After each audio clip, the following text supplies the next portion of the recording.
The morning light streams through my bedroom window as I click the login button, heart pounding with anticipation. Today is my 18th birthday, and for the first time, I can access my college savings account without mom or dad hovering over my shoulder. 6 years of sacrifice about to pay off. 6 years of Friday nights spent serving greasy burgers to classmates celebrating without me.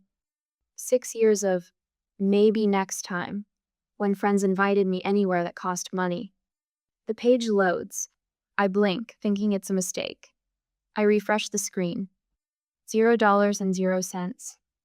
My fingers shake as I type the account number again, triple checking every digit. The result remains the same. Nothing but emptiness where my future should be. That can't be right, I whisper to the screen. The wooden stairs creak under my feet as I make my slow descent. Each step feels heavier than the last, like walking through water. Through the kitchen doorway, I see them. Mom and Dad sitting at the table with untouched coffee mugs. Their postures are stiff, rehearsed. They've been waiting for me. The kitchen smells like cinnamon rolls, my birthday tradition. But the scent turns my stomach now. Dad clears his throat, not quite meeting my eyes. Madeline, we need to talk about your savings account. Mom's eyes are red-rimmed. Her hands clasped so tightly her knuckles shine white against her skin. What happened to my money? My voice sounds foreign to my own ears, too calm, too controlled for the storm building inside me. Dad shifts in his chair. Your brother needed a fresh start after rehab, with the baby coming and everything. We had to help him. Mom cuts in, a tear sliding down her cheek. Brandon needed a stable home for his new family. You gave him my college fund? The words taste like metal in my mouth. We used your savings to help with the down payment on Brandon's house. Dad confirms, his voice taking on that familiar tone he uses when he's decided something is non-negotiable. $14,000 goes a long way toward getting your brother back on his feet. A movement in the doorway catches my eye. Brandon leans against the frame, arms crossed over his chest. His smirk makes my blood run cold. Thanks for helping us out, sis, he says with a casual shrug. Real lifesaver. Memories flash through my mind. 16 years old, rushing from school to make my diner shift. The worn leather notebook Grandpa gave me where I tracked every penny earned. The pride in his eyes when I showed him my growing savings. The ritual of handing my paychecks to Mom and Dad each month, trusting them to keep my future safe. You have that scholarship, Mom says, wiping her tears with a tissue. You don't need this money like Brandon does. What about textbooks, rent, food? My voice rises despite my effort to stay composed. Dad waves his hand dismissively. You can get student loans like everyone else. Brandon has a child on the way. You're just going to college. Just going to college, the words echo in my head. Just the thing I've worked toward since I was 12. Family helps family when they're in need, Mom adds, reaching for my hand. I pull away before she can touch me. A strange calm settles over me. The betrayal is so complete, so absolute, that it crystallizes something inside me. I won't cry. I won't beg. I won't explain to them the value of what they've stolen. Was any of this money ever really mine? I ask quietly. Their silence is my answer. I turn without another word and climb back up the stairs to my bedroom. The posters on my walls and the books on my shelves suddenly look like they belong to someone else. A girl who believed her parents were on her side. From my closet, I pull out the large suitcase Grandma gave me for graduation. I pack methodically, clothes, toiletries, the few keepsakes that matter. My hands move with purpose while my mind races ahead. Campus housing doesn't open for 3 more weeks, but I know I can't stay here another night. I zip the suitcase closed with finality. Everything I've worked for has been taken by the very people who were supposed to protect me, supposed to teach me right from wrong. What would you do if everything you'd worked for was taken from you by the very people meant to protect you? Would you fight back or walk away? I choose option 3. I will rebuild without them. And I will never, ever forget this lesson. My dorm room measures exactly 12 feet by 9 feet. I know because I pasted off the day I arrived, 3 weeks early with nowhere else to go. The cinder block walls are institutional beige, but I've left them bare except for a single framed photograph of Grandma and Grandpa on graduation day. Their eyes follow me around the room, proud, expectant. I won't ask for a single penny. I whisper to their photograph each morning. A vow leaves my spine straight when doubt creeps in. The university library sits like a stone cathedral at the heart of campus, all marble columns and echoing halls. Mrs. Abernathy peers at me over reading glasses perched on her hawkish nose. You have no previous library experience, she states, reviewing my application. No, ma'am, but I've worked since I was 16. Never missed a shift. My hands stay perfectly still in my lap, though my future hangs in the balance. I learn systems quickly. She studies my face. The morning shift starts at 5 a.m. I'll be here at 4:45. 2 days later, I'm memorizing the Dewey Decimal System, while most students are still sleeping off welcome week parties. By midterms, my routine is military precise. Classes, library shifts, study hours blocked in 15-minute increments. No wasted time, no wasted dollars. I'm restocking periodicals when I spot them Brandon and a very pregnant Tiffany, strolling through the mall's center court. My brother's arm drapes casually around his girlfriend's shoulders as they pause before a display of $800 strollers. I duck behind a pillar, pulse hammering in my throat. This one matches the nursery perfectly, Tiffany squeals, running her fingers along the leather handle. Brandon laughs. Why not? The house my sister bought us should have a stroller to match. The periodical in my hands crumples before I realize I'm crushing it. The house my sister bought. Like it was a gift freely given instead of stolen outright. That night, a notification from Mom pops up on my muted Facebook page. She's tagged me in a photo album titled Nursery Makeover. With trembling fingers, I swipe through images of my childhood bedroom. The walls, once pale blue, now gleam sunshine yellow. My bookshelf has vanished, replaced by a white crib draped in a custom canopy. My chest tightens at the final photo, Mom and Dad beaming beside Brandon and Tiffany, champagne glasses raised in toast. The caption reads, "So grateful for our Madeline's generous heart. Family takes care of family. Proud parents." I close the app and block them all in one motion. 2 weeks later, Mrs. Patterson, my mother's oldest friend, stops me outside the campus coffee shop. Her eyes widen with recognition. Madeline, your mother tells everyone how you gave your college fund to help Brandon with his fresh start. She pats my arm. Such a selfless girl. Your parents raised you right. My smile feels carved from stone. How nice of them to say so. The holidays arrive with Mom's voice on my voicemail. Sweetheart, we miss you so much. Just call to let us know you're okay. I call exactly once on Christmas Eve. The conversation lasts 7 minutes.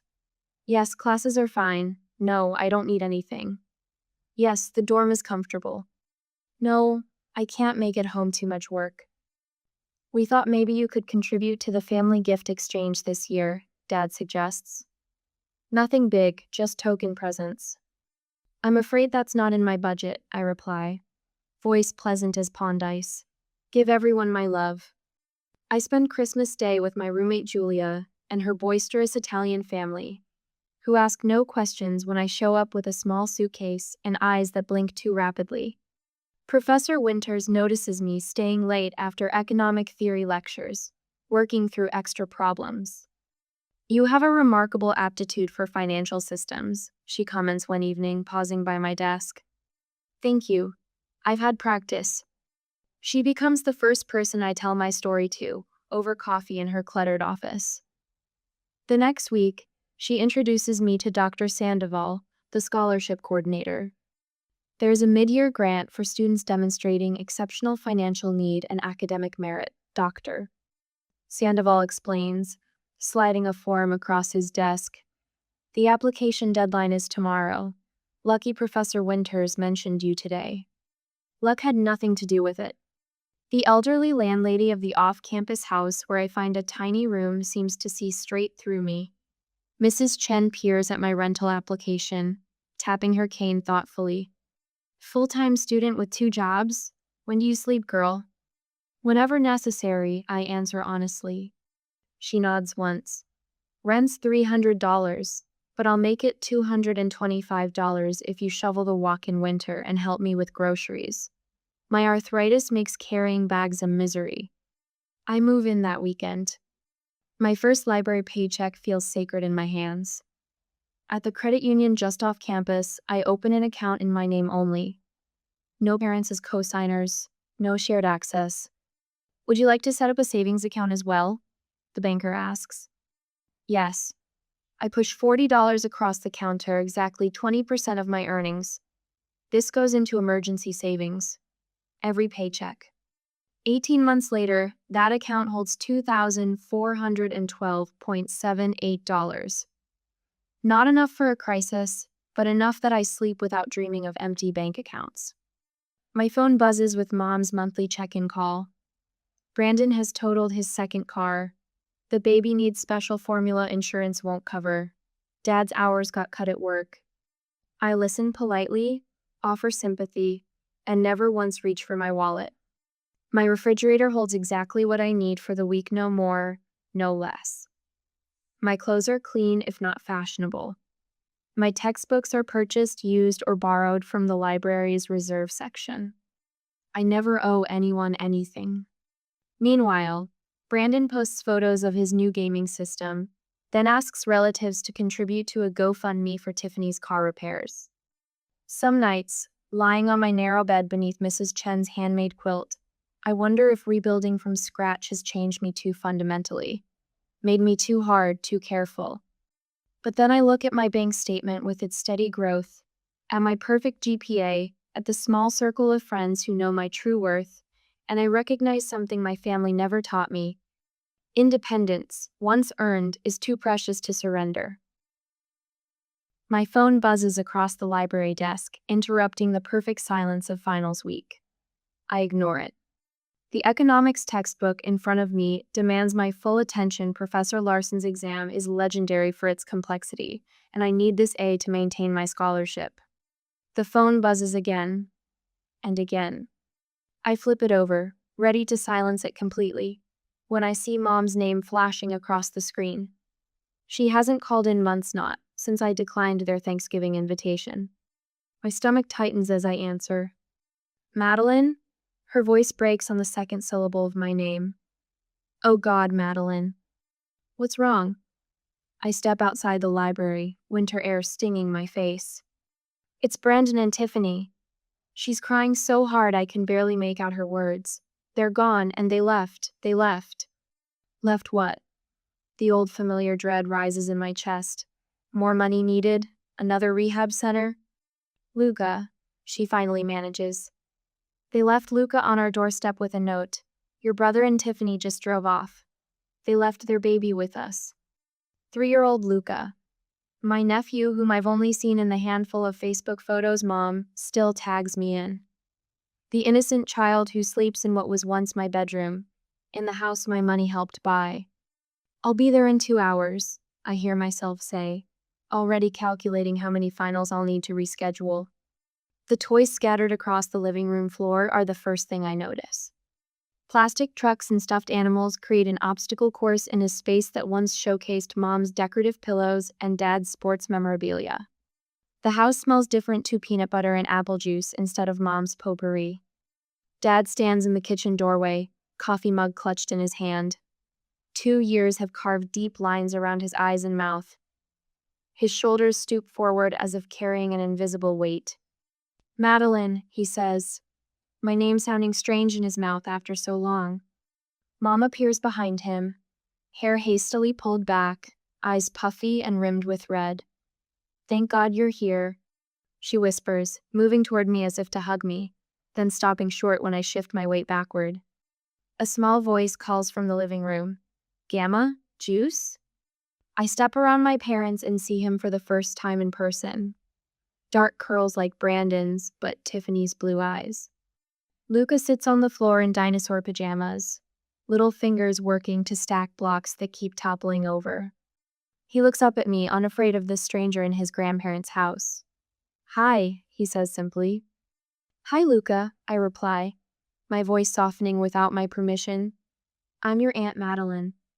They never really got clean. Dad's confession comes after Luca has finally fallen asleep on the couch, thumb tucked in his mouth. We thought the house would give them stability, but we've been helping them financially, Mom adds, not meeting my eyes. Paying their utilities when they couldn't. Buying groceries. You mean when they spent their money on drugs instead? I say, the words flat and hard. Mom flinches but doesn't deny it. She pulls a crumpled note from her pocket and hands it to me. Tiffany's looping handwriting sprawls across the page. We can't do this anymore. Luca deserves better. Tell Madeline she was right about everything. She should raise him. She's the only one who has her life together. Don't try to find us. The note trembles in my hand. You knew, I say, looking between them. You knew all along Brandon hadn't changed, and you kept giving them money anyway. He's our son, Dad says, as if that explains everything. I walk to the window, watching snow begin to fall outside.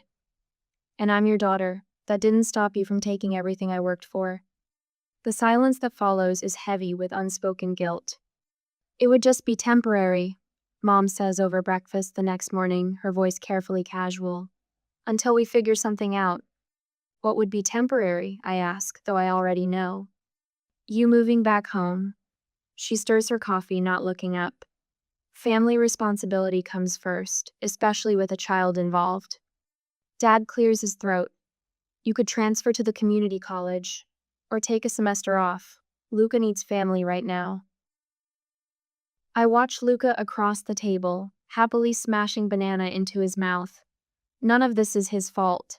He's just a child abandoned by parents who couldn't overcome their demons. What your grandparents would expect, Mom adds softly, playing her strongest card. They always taught us that blood is thicker than water. My scholarship, my carefully planned course schedule, the library job that pays my rent, the life I've built from nothing after they left me with nothing. All of it sacrificed for Brandon's mistakes. Again. That night, Luca wakes crying from a nightmare. I reach him before my parents, lifting his small body from the makeshift bed on the couch. Mama, he whimpers, his tears soaking into my shoulder. Shh, you're safe, I whisper, rocking him gently. I've got you. He falls back asleep against me, his breathing deep and even. I stand by the window, watching the streetlights illuminate falling snow, and think about the economics final I'm missing tomorrow morning. I love this child, this blameless boy who shares my blood but not my wounds. But I also love the future I've fought for, the independence that cost me everything to gain. Dawn breaks across the snow-covered yard as clarity settles over me like a blanket. I know exactly what I need to do. I've made a decision. I announce the next morning, my voice steady as I place my coffee mug on the table. My parents look up, hope in their eyes that quickly fades as they register my expression. I won't be moving back home or dropping out of school.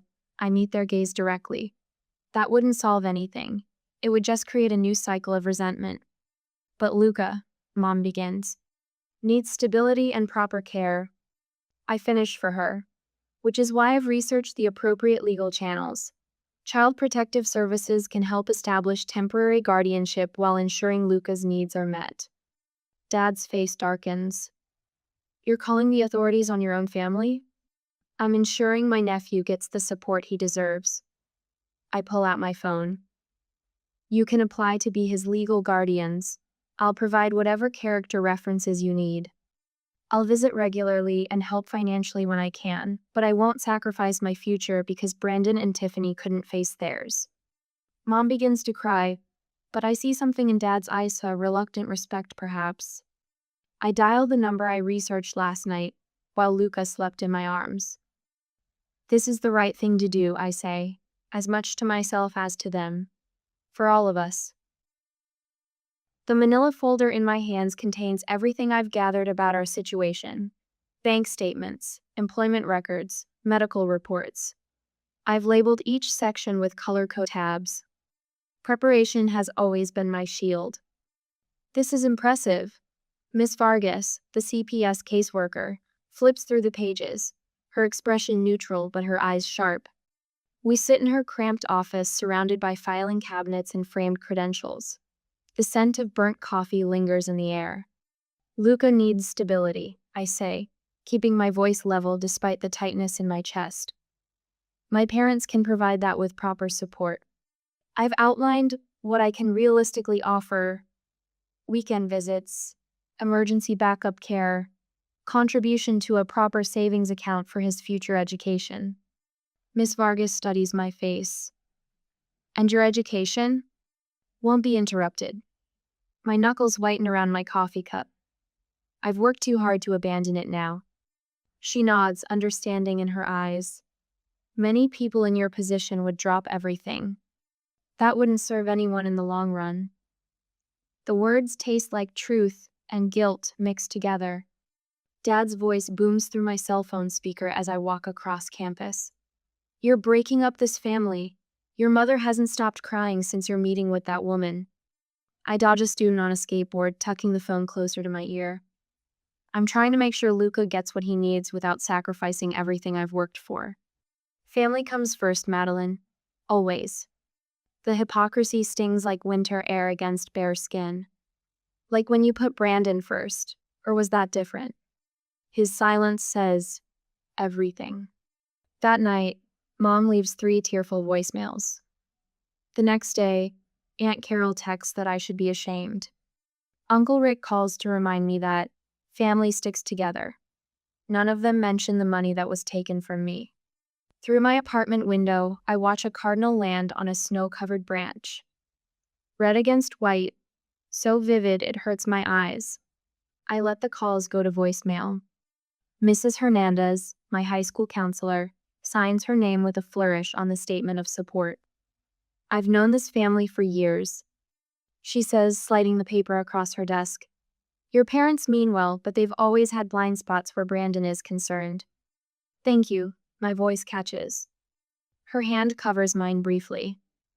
You're doing the right thing, setting clear boundaries. Some people only respect what they can't walk over. The university dean grants me flexibility for assignments during this crisis. My roommate's father, a family law attorney, reviews the guardianship paperwork pro bono. My library supervisor rearranges my schedule to accommodate court dates. A network forms around me, people who see my worth without demanding I set myself on fire to keep others warm. Mom spreads bank statements across their kitchen table. The sight of this room still triggers the memory of my birthday betrayal, but I push it away. We have more urgent matters. Without Brandon's house payment, we can just make ends meet, she says, circles under her eyes testifying to sleepless nights. But there's nothing extra for Luca's daycare. You could rent the house, I suggest, pointing to local rental rates I've researched. That income would cover childcare and start building a fund for his future needs. Dad's shoulders slump, defeat etched in the new lines around his mouth. We never thought we'd be raising another child at our age. Yet, here we are. I keep my tone businesslike as I outline a budget. This isn't about what any of us planned, it's about what Luca needs now. As reality sinks in, the atmosphere shifts. My parents begin looking at me not as their daughter to be directed, but as an adult with valuable insight. The power balance tilts, almost imperceptibly at first, then unmistakably. Twilight paints the backyard in blues and purples. Dad joins me on the porch steps where I sit watching Luca chase fireflies. For several minutes, we share the silence. We failed both of our children, he finally says, the admission visibly painful. Brandon with too much protection, you with too little. The words unlock something in my chest. Not forgiveness exactly, but acknowledgement. Your intentions weren't bad. Intentions don't matter much in the end, do they? He rubs his palms on his knees. Results do. Mom appears in the doorway, her face tear-streaked but calm. We enabled Brandon for years, gave him everything, fixed every mess. Her voice breaks. Look where that got him. Look where it got us all. Luca runs to me, tiny hands full of grass and dandelion fluff. I lift him on my lap, his weight solid and warm. You can start doing better now, I tell them, with Luca. In my nephew's innocent eyes, I see a chance for my parents to learn what true support means, not erasing consequences or sacrificing one person for another, but building foundations strong enough to weather life's storms. For the first time, I see respect in their eyes when they look at me, not just as someone who will clean up family messes, but as someone whose wisdom they need. Some lessons come at terrible cost.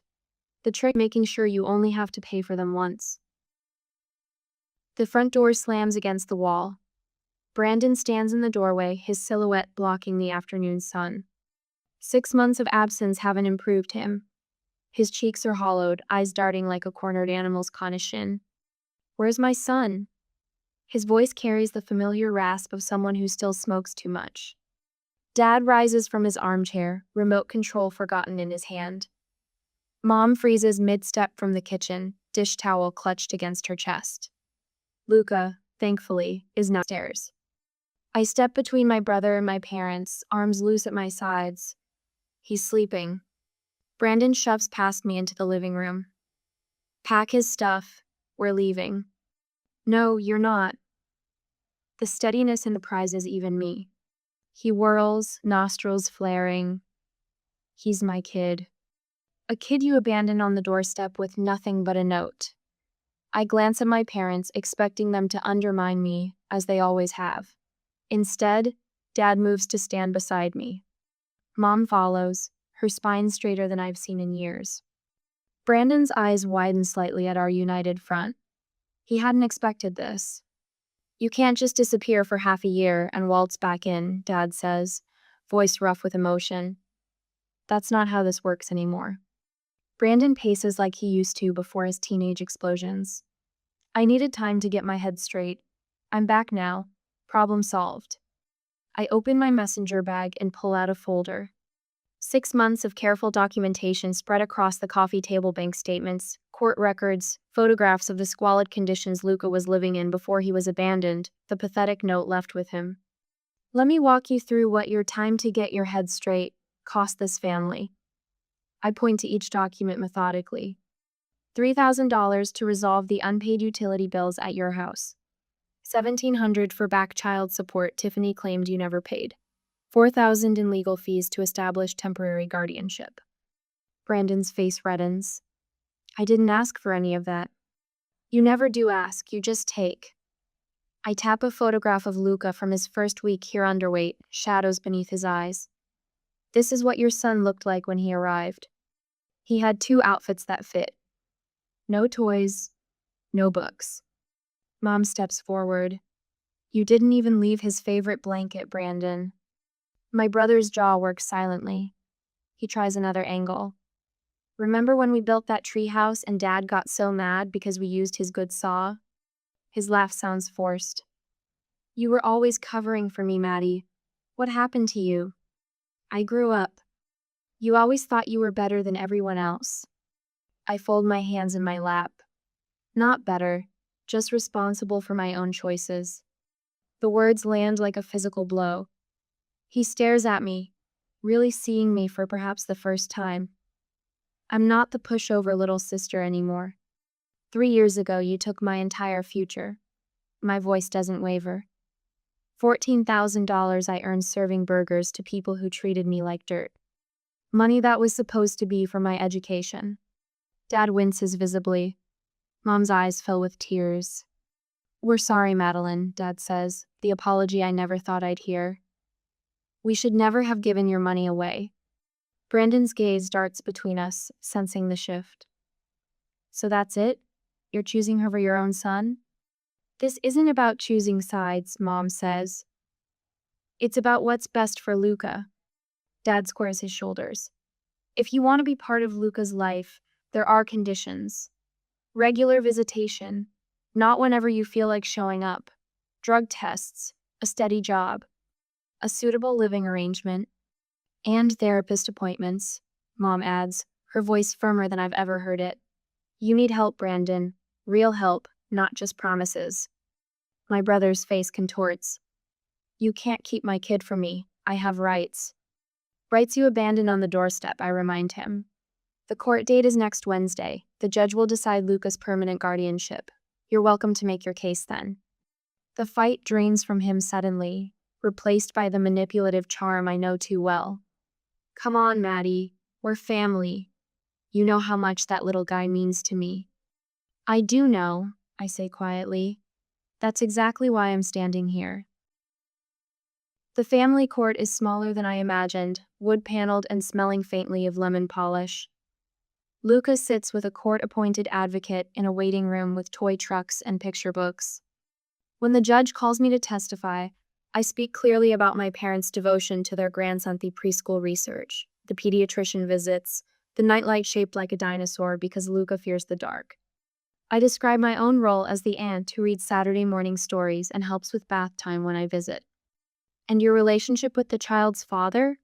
The judge peers over reading glasses. He's my brother. I want him to be part of Luca's life when he's healthy enough to be a positive presence. Brandon stares at the table throughout my testimony.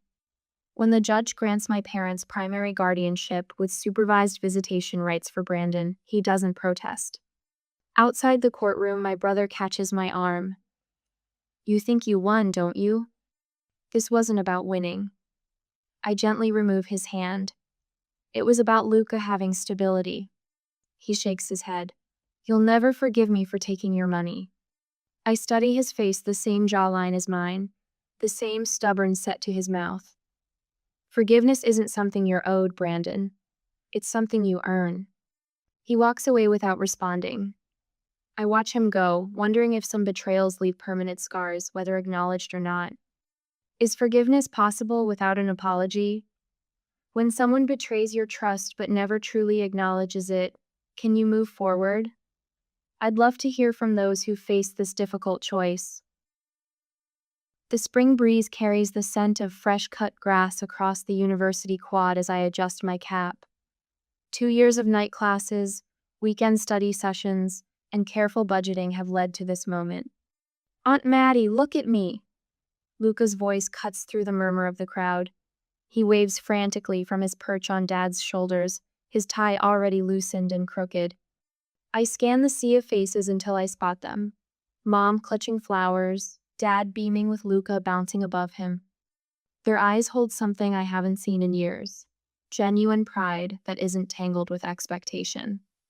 The dean reads my name. Madeline Blake, Bachelor of Education, summa cum laude. My fingers tremble slightly as I accept my diploma. I've done this on my own terms. Later, at the small Italian restaurant off campus, Luca smashes his spaghetti with methodical determination, while Mom watches him with the vigilance of someone who's learned hard lessons about attention. We have something for you, Dad says, sliding an envelope across the checkered tablecloth. My guard rises automatically. Old habits die hard, but when I open it, I find a card with a key taped inside. What's this? The house sold last month, Mom explains.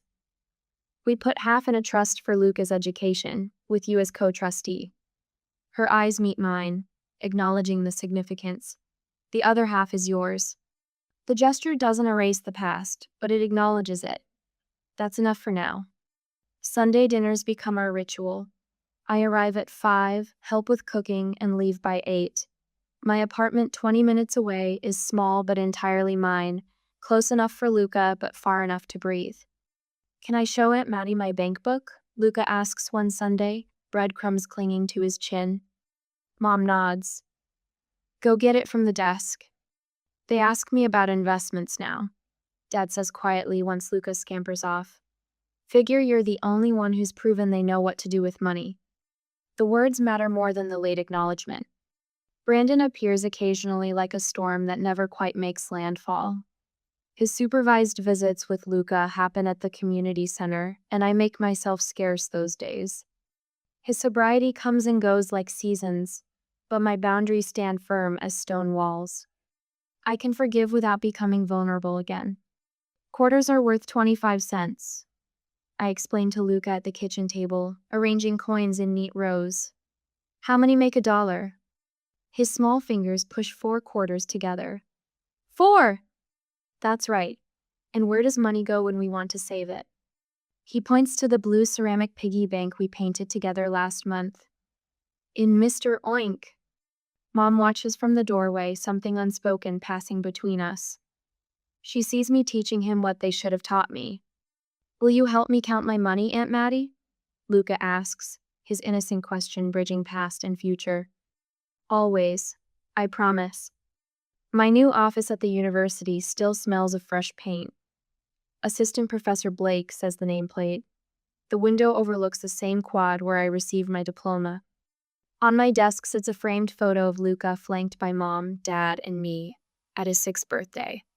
Beside it stands a mason jar labeled House Fund in my precise handwriting, containing the first installment of my savings. I run my fingers over the smooth glass, remembering the leather notebook Grandpa gave me and all the lessons since. Family isn't about blind sacrifice, it's about helping each other grow in the right direction. We're learning together, one Sunday dinner at a time.